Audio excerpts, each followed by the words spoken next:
Hello everyone, welcome back to another episode of 2-Minute Tutorial. In today's video, I'm going to show you how to download images from Midjourney. If you want to download the images that has been created by Midjourney bot, then this video is for you. Simply keep watching the video till the end and don't forget to subscribe to our channel if you've not yet. Press the notification bell so that you'll never miss another upcoming upload from us. Now, first, go ahead and open up your Discord application and make sure that you select the Midjourney server. Go ahead and find the image that you'd like to download, and once you are done, you'll be able to see several menus popping up at the top or at the bottom of the screen. Now, simply tap on the three dots at the top right from the image you'd like to download and tap save. Wait for a couple of seconds and the images will now be saved on your device's library. Simply go ahead and open up your photos or your library and you'll be able to see the image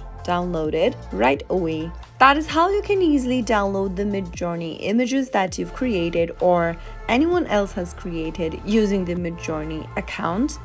If the video was helpful to you, go ahead and give us a thumbs up. I'll soon be back with more videos like this. Thank you for watching.